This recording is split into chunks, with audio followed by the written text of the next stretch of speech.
are just misunderstanding what is written in the Bible. Bible is just giving the Islamic perspective that Jesus Christ, peace be upon him, was not crucified. Jesus Christ, peace be upon him, said, "For as Jonah was 3 days and 3 nights in the belly of the whale, so shall the Son of Man be 3 days and 3 nights in the heart of the earth." And Christians, they say that he was dead. Is Jesus telling the truth? Or they are telling the truth?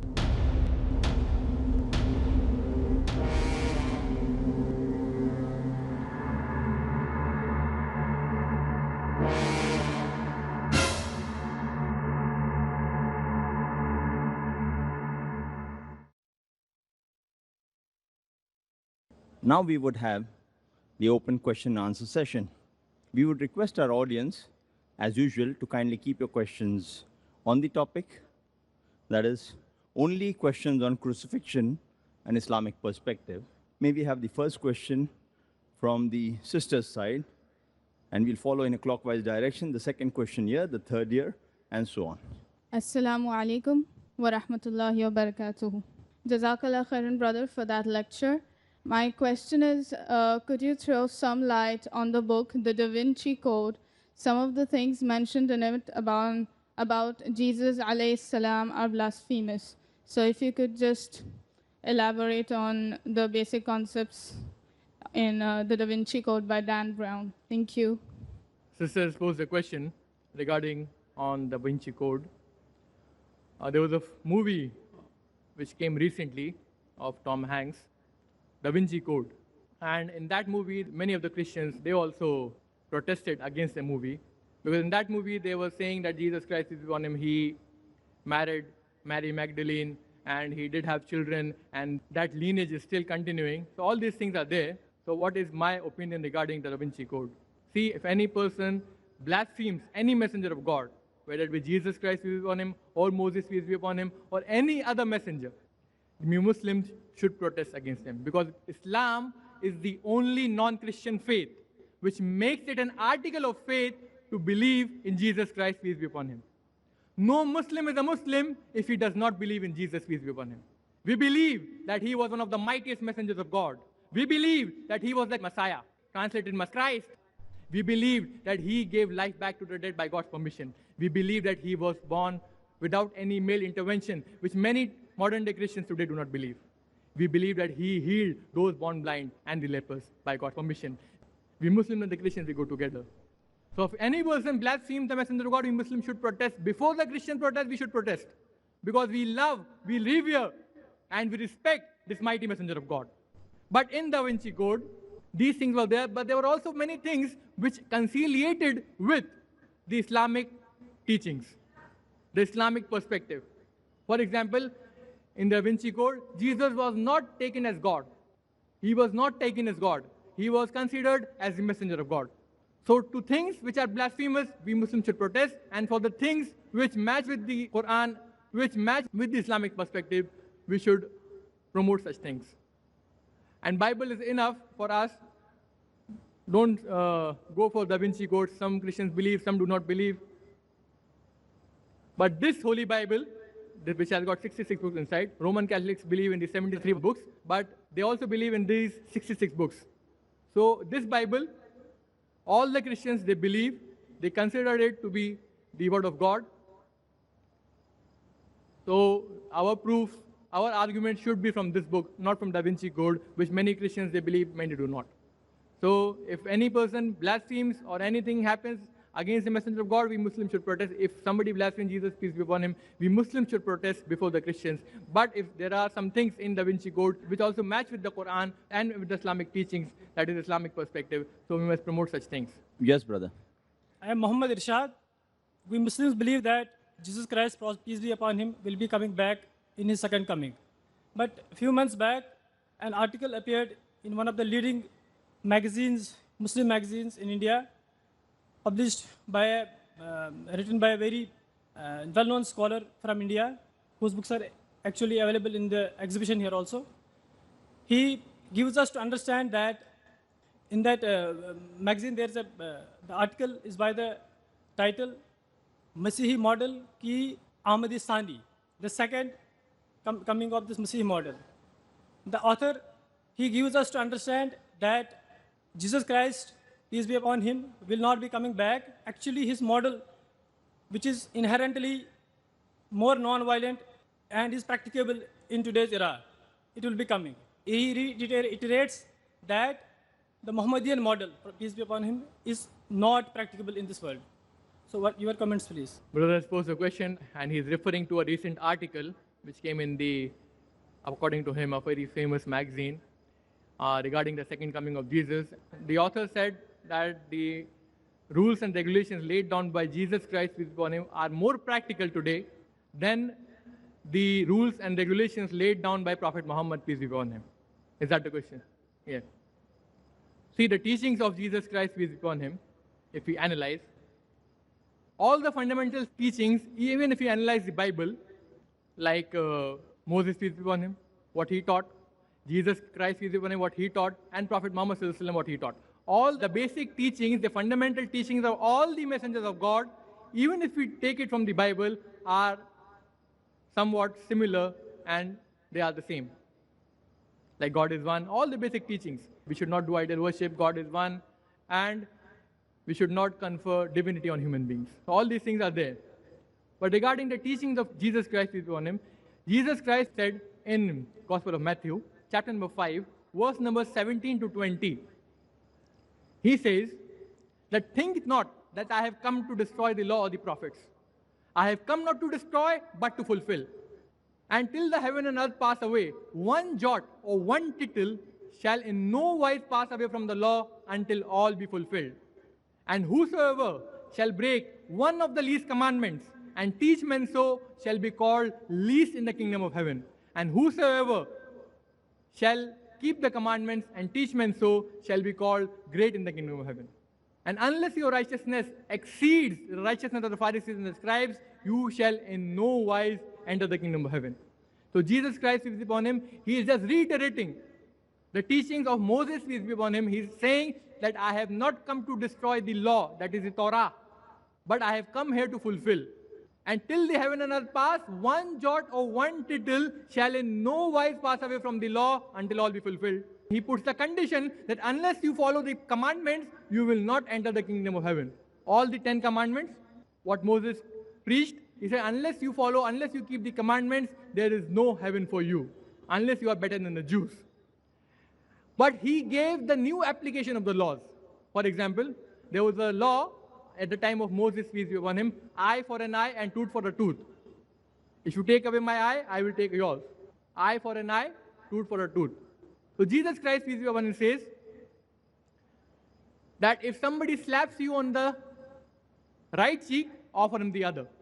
That was the teaching of Jesus Christ, peace be upon him. And this person who is the author, he says that these teachings of Jesus Christ, peace be upon him, are practical. I would say, in some aspects, these teachings may work. But suppose, can you expect George Bush to say that you destroyed, one tower? Can George Bush offer the other? Can he offer? Jesus says, if somebody slaps you on the right cheek, offer him the other. Can George Bush today say that you destroy the tower one? Can he offer the other tower? Can he? No, he will not. So these teachings of Jesus Christ are not practical in some aspects. In some, they may work. In some, they may not. So, according to that author, the teachings of Jesus, peace be upon him, are practical, and Prophet Muhammad's teachings are not practical. If you analyze the life history of Prophet Muhammad since 1400 years ago, Islam is the only practical religion. It not only teaches good things, but it also shows you the way how can you achieve that state of goodness. How can you achieve that state in which you can implement these things, implement these good teachings. For example, Jesus Christ, peace be upon him, says that we should not rob. Even all the other religions, they say we should not rob. Robbing is bad. But Islam, it says that every rich person who has a saving of more than the nisab level, that is 85 grams of gold, he or she should give 2.5% of that saving every lunar year in charity. And after that, if anyone robs, chop off the hand. Chop off the hand of that thief. Islam, it says that every rich person should give charity, 2.5% of his savings. and if anyone after that robs, chop off the hand. I say it is the most practical law. In Saudi Arabia, this law is implemented. People may think that if you go to Saudi Arabia, you may see, every second or third person will be a handless.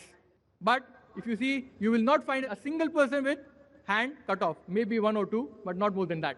Because law is so strict, the moment you implement the law, you will see the results. So the law prescribed by Prophet Muhammad ﷺ is today more practical than the law preached by Jesus Christ, peace be upon him. So the moment you implement the laws of Prophet Muhammad ﷺ, inshallah, you will see the results. But we are not against the teachings of Prophet Jesus, peace be upon him, because he was sent only for their people and their nation.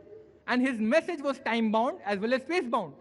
According to the Bible, in Gospel of Matthew, chapter number 15, verse number 24, it says that Jesus Christ, peace be upon him, said that I am sent not but to the lost sheep of the house of Israel.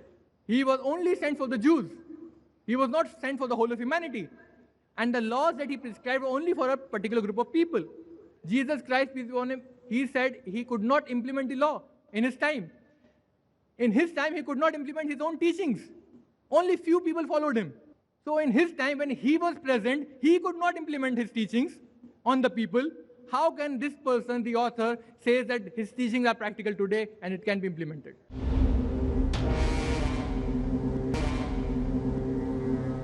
When he could not implement these teachings in his time, only few people, few disciples followed him. And Jesus Christ himself said in the Bible that he came to his own, but his own received him not. The Jews, they considered him to be an impostor, and the Christians, they considered him to be a god. They did not accept this person to be a messenger of God, majority of people in his time. The Jews said because he was born without a father, they said he is an illegitimate child of Mary, na'udhu and he is an impostor. The Christians say that because he did not have a father, his father is God, he's the son of God, and he's also God. So they misunderstood. He could not implement his own teachings in his time. How can he say that these teachings are impractical today? And all the messengers that came before Prophet Muhammad, peace be upon him, they were also sent for their people and their nation, and their message was also time-bound and space-bound. But Prophet Muhammad ﷺ, the last and final messenger of God, he was not sent only for the Jews or for the Muslims or for the Americans or for the Bangladeshis. No, but he was sent for the whole of humanity. As Quran says in Surah Anbiya, chapter number 21, verse number 107, وَمَا أَرْسَلْنَاكَ إِلَّا رَحْمَةِ الْعَالَمِينَ, that we have sent you not of Prophet Muhammad ﷺ, but as a mercy for all the creatures, as a mercy for the whole of humankind. And the Quran says in Surah Sabah, chapter number 34, verse number 28, وَمَا أَرْسَلْنَاكَ إِلَّا كَافَةً لِلنَّاسِ بَشِيرًا وَنَذِيرًا, that we have sent you not of Muhammad ﷺ, but as a universal messenger, giving them glad tidings and warning them against sin, but most of the mankind yet do not know. So Prophet Muhammad ﷺ was sent for the whole of humanity, and Jesus Christ, peace be upon him, his teachings were only meant for a particular group of people at his time. That's why he foretold the coming of Prophet Muhammad ﷺ. So the teachings of Jesus Christ, peace be upon him, were practical at his time, and all those teachings may be practical today in some aspects. But the teachings of Prophet Muhammad ﷺ, as the Quran is the last and final revelation of God, and Prophet Muhammad ﷺ is the last and final messenger of God. As Allah says, Islam is the culmination. It is the highest point reached in the teachings of the religion as the system given by Allah subhanahu wa ta'ala to the prophets. Islam, let me repeat, Islam is the culmination, it is the highest point reached in the teachings of the religion as the system given by Allah subhanahu wa ta'ala to the prophets. So whatever Jesus taught in his time, some teachings are yet there in the Quran, and some teachings may be practical in some aspects, may not be practical in some aspects. So to say that the teachings of Jesus Christ, peace be upon him, are practical in today's time, and Prophet Muhammad's teachings is not practical in today's time, I would say it would be absurd and it would not be logical. I hope that answered it. Assalamu alaikum. मेरा नाम है आसिफ मुल्ला.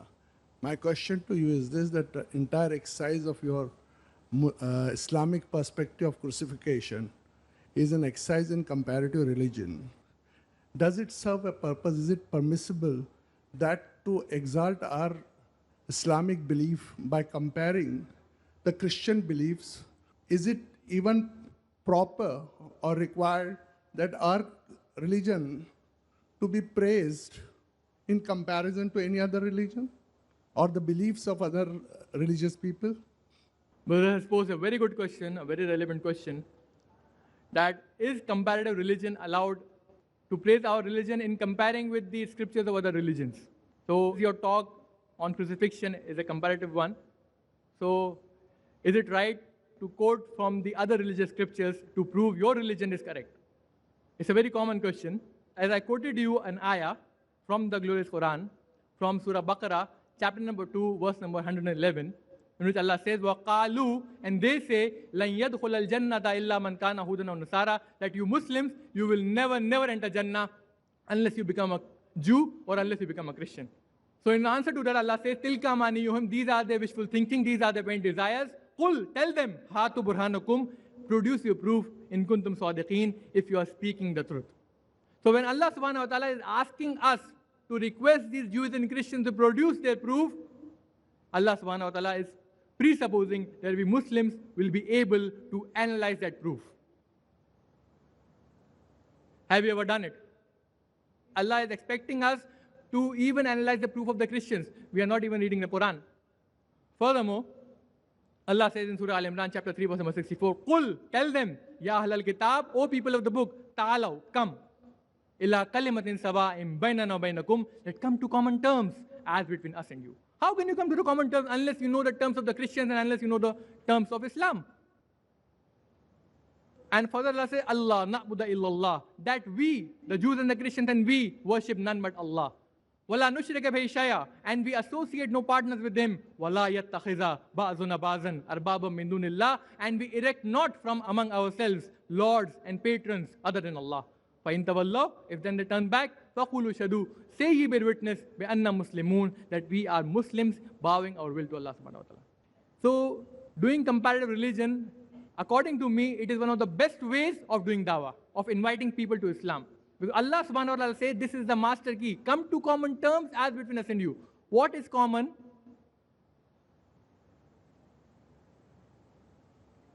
What is common between the Quran and the Bible? Allah is saying, come to common terms as between us and you. So you have to analyze the Bible as well as the Quran and take out the common terms, and then you can do dawah to the Christians and the Jews.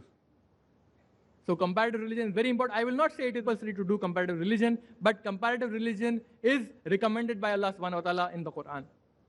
Furthermore, there is a hadith, a famous hadith by Prophet Muhammad sallallahu alaihi wasallam, in which he says, of Sahih Bukhari, volume number 4, hadith number 3461. Prophet said, Ballighu anni walau ayah. Famous hadith, that propagate even if you know a single sentence about Islam. Propagate that. And further, this is the half hadith, the full hadith is, it says, and if you quote the stories and the narration of Bani Israel, the children of Israel, then it is not a problem, it is not an issue.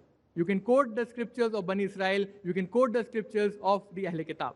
This is what the hadith says. I'm giving you the reference, Sahih Bukhari, volume number 4, hadith number 3461. The Prophet said, Ballighu anni walau ayah, propagate even if you know a single sentence. And then he said that if you quote from the narration of the children of Israel, there is no problem in that. Wala haraja. Furthermore, at the time of Prophet Muhammad sallallahu alaihi wasallam, there is a hadith in which a Jew and a Jewess, they were brought in front of the Prophet, and the charge was that they committed adultery. So in Islam, the punishment for committing adultery is stoning to death. So the Prophet said, stone them to death. But a Jew said, no, you should judge us by the judgment of our book. Whatever is written in our book, we should judge by that. So the Prophet said, bring the Torah. Bring the Torah. And the Torah was brought in front of the Prophet sallallahu alaihi wasallam. And when those verses of adultery of the Torah were visible, the Jew, he hid it with his hand. So the Prophet removed the hand, and the verses of adultery were there, and the same judgment was passed, and they were stoned to death. So even at the time of the Prophet sallallahu alaihi wasallam, he used the Torah, he used the comparative religion in his time. And he said there is no issue, there is no problem in narrating from the stories of the Bani Israel or the Ahl Kitab. And it is, I would not say that it's compulsory to quote to go for comparative religion, but it is one of the best ways today available to invite non-Muslims, to invite the Jews and the Christians and the Hindus to Islam. It is one of the best ways, that is similarities between Islam and other religions. If you take out the similarities, if suppose you have 10 points, I have 10 points, and if 5 are common, at least agree with those 5 points or 4 points which are common. The differences we'll talk later on. First, agree that the God is one. It is there in the Bible, it is there in the Quran. We should not do idol worship. It is there in the Bible, it is there in the Quran. These teachings are not followed by the Christians, though it is there in their scriptures, but they are not following it. They believe in Trinity, 3 gods. They do idol worship. All the Roman Catholics, they do idol worship, though the Bible prohibits it. So we are asking them to go to their scripture and be close to the scripture, and in that way they can come close to Islam. Because Bible also predicts about the coming of Prophet Muhammad Sallallahu Alaihi Wasallam, and if they believe in Prophet Muhammad Sallallahu Alaihi Wasallam, inshallah, they will come to Islam. I hope that answers it now. Yes, sister. Assalamu alaikum. I am Nurjaha. I am a student. My question to you is, when Allah says in the Quran that Jesus, peace be upon him, was not crucified, but it was made to appear so, what is meant? Was another man put by Allah subhanahu wa ta'ala to be in place of Jesus, peace be upon him? Sister has posed the question that, as Allah says that it was made appear to them so, I quote the verse from Surah Nisa chapter 4 verse 157. So who was crucified in place of Jesus, peace be upon him, and where did Jesus go? Allah subhanahu wa ta'ala says in Surah Nisa chapter 4 verse 157 that وَقَوْلِهِمْ إِنَّا قَتَلْنَا الْمَسِيحِ إِيسَى ابْنَ مَرْيَمَ رَسُولُ اللَّهِ, that they boasted, the Jews, that we killed Christ Jesus, the son of Mary, the messenger of Allah. Allah says, وَمَا قَتَلُوهُ وَمَا صَلَبُوهُ, they did not kill him and neither did they crucify him. وَلَكِنْ شُبِّهَ لَهُمْ, but it was made to them appear so. وَإِنَّ الَّذِينَ اخْتَلَفُوا فِيهِ لَفِي شَكٍّ مِّنْ, and for those who differ therein are full of doubts. مَا لَهُمْ بِهِ مِنْ عِلْمٍ, they have no certain knowledge. إِلَّا اتِّبَاءَ الظَّنِّ, they follow nothing but conjectures. وَمَا قَتَلُهُ يَقِينًا, for a surety they killed him not. So this is the piece of information which is given to us by Allah subhanahu wa ta'ala, that it was made to appear them so. How Allah made the Jews to appear them so, we did not know. That information is not there in the Quran. Whether Jesus Christ, peace be upon him, was put on the cross or not, that is also a doubt, whether he was put on the cross or not. However, there are some narrations in Ibn Kathir, in Tafsir Ibn Kathir, there are some narrations which indicate that somebody else was put on the cross. But these narrations are taken from the narration of the children of Israel. How authentic these narrations are, we have to ask the scholars, we have to ask the muhaddithin, and they will be able to tell us that how authentic these narrations are. And these narrations tell us that somebody else was put on the cross. But in the Quran or in the Hadith, there is no such narration, there is no such information for us that somebody else was put on the cross. Allah says Jesus was not crucified, he did not die, he was not killed by the Jews. So we have to accept that, we have to take it as that, and that we can prove even from the Bible. That is the main thing. Who was put on the cross? That you leave up to the Christians, who was put on the cross or not. We are not supposed to, go in that direction. So what Allah says, it was made to them appear so. How it was, we don't know. But Allah subhanahu wa ta'ala is clearly saying, وَمَا قَتَلُوهُ يَقِينًا, for a surety they killed him not. And Allah further says, بَرْ رَفَعُ اللَّهُ إِلَيْهِ, but Allah subhanahu wa ta'ala raised him up unto himself. وَكَانَ اللَّهُ عَزِيزًا حَكِيمًا, and Allah subhanahu wa ta'ala is exalted and mindful of wisdom. I hope that answers it. Jazakallah, Brother Athar, for your elucidative talk on the topic of the day, crucifixion and Islamic perspective. I hope all our brothers and sisters collected here today have been better educated on that issue.